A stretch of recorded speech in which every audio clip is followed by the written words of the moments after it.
बुद्धा और भिखारी की कहानी। एक समय की बात है, एक बेघर इंसान था और वो खाना इकट्ठा करता था।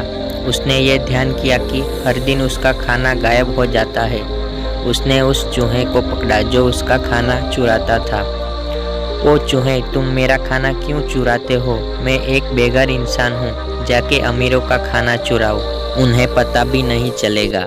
चूहा बोला, ये मेरे भाग्य में है जो मैं तुमसे खाना चुराऊं, क्योंकि ये तुम्हारा भाग्य है। तुम अपने पास 8 चीज़ें ही रख सकते हो।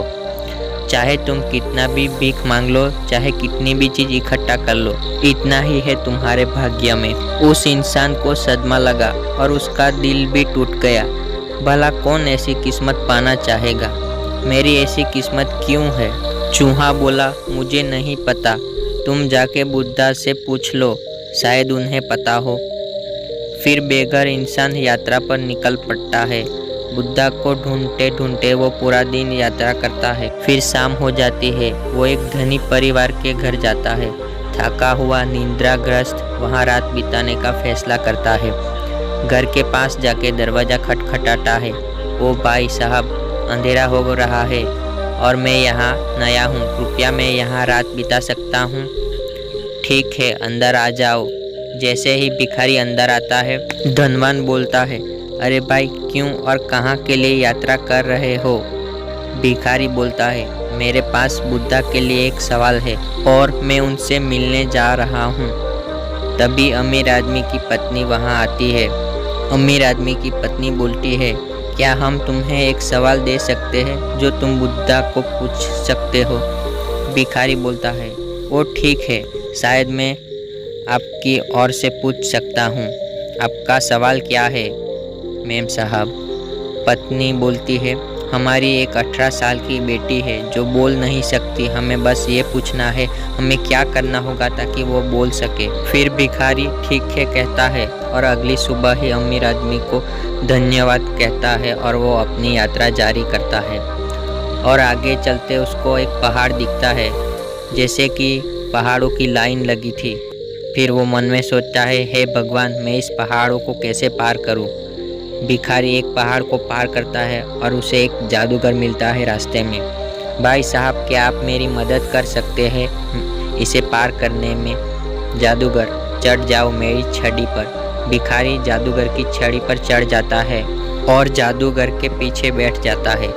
जादूगर छड़ी का इस्तेमाल करता है और खुद को और भिखारी को पहाड़ों के पार करवाने में मदद करता है। पहाड़ों के ऊपर उड़ते उड़ते जादूगर पूछता है, तुम कहाँ जा रहे हो और इन पहाड़ों को क्यों पार करना चाहते हो?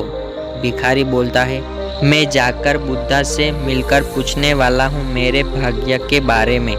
जादूगर बोलता है, क्या सच में? कृपया मैं भी एक सवाल पूछ सकता हूँ बुद्धा से पूछने के लिए? मैं 1000 साल से स्वर्ग जाना चाहता हूँ। मेरे शिक्षा के अनुसार अभी तक पहुँच जाना चाहिए, पर अभी तक पहुँचा नहीं। क्या तुम बुद्धा से पूछ सकते हो मुझे स्वर्ग जाने के लिए क्या करना होगा? भिखारी बोलता है, बेशक, मैं आपका सवाल उनसे पूछूंगा। फिर जादूगर उसे पहाड़ पार करवा देता है और वो अपनी यात्रा जारी रखता है। आगे भिखारी को रास्ते में एक नदी मिलती है। भिखारी सोचता है, मैं इस नदी को कैसे पार करूं? तभी वहाँ पे एक कछुआ आता है। कछुआ उसकी मदद करता है नदी पार करवाने में।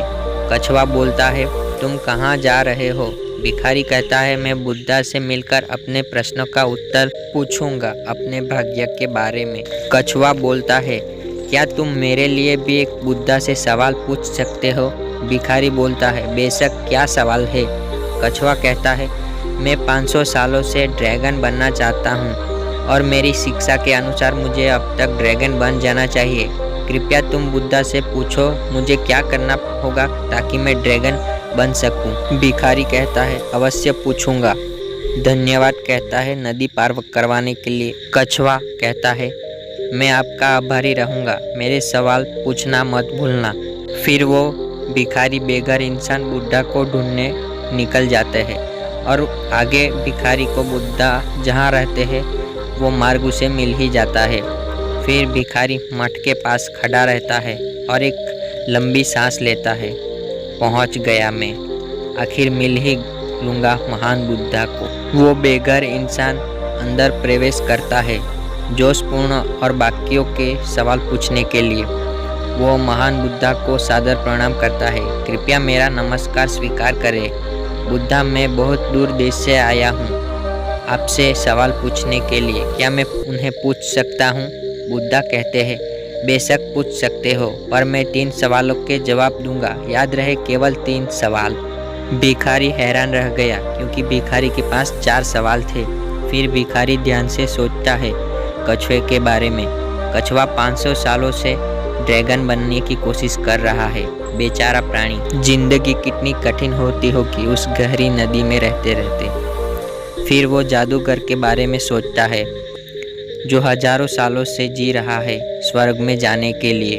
वो 1000 साल बहुत लंबा समय है, उसे स्वर्ग जाना ही चाहिए। आखिर में वो उस लड़की के बारे में भी सोचता है जो अपनी पूरी जिंदगी बिना कुछ बोले ही रहने वाली है। फिर वो अपनी ओर देखता है, मैं बस एक बेघर भिखारी हूँ, मैं वापस अपने घर जाकर भीख मांग लूँगा। मुझे इसकी आदत है।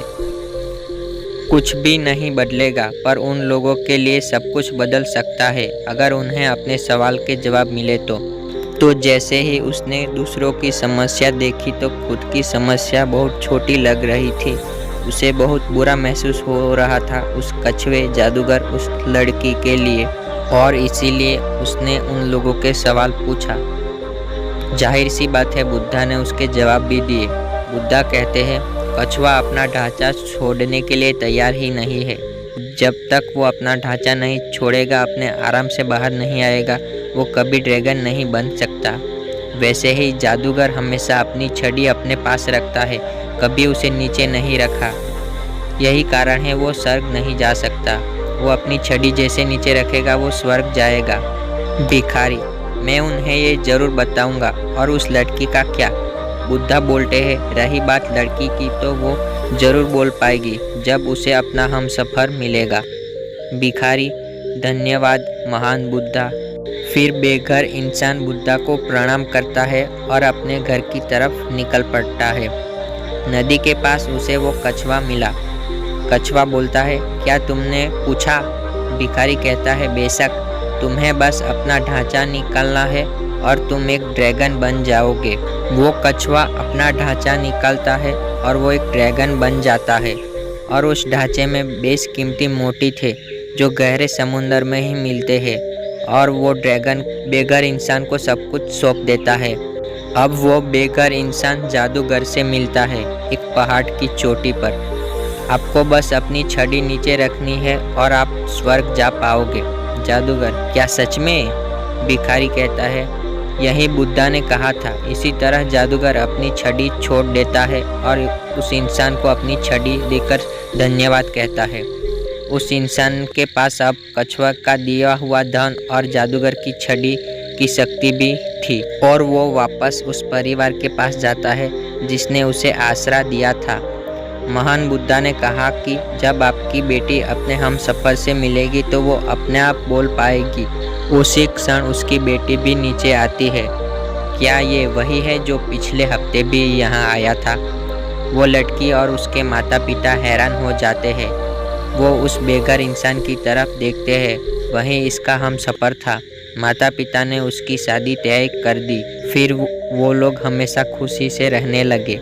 और याद रखना दोस्तों, इस संसार में तुम जो भी अच्छा करते हो वो वापस तुम्हारे पास ही आता है। नमो बुद्धाय।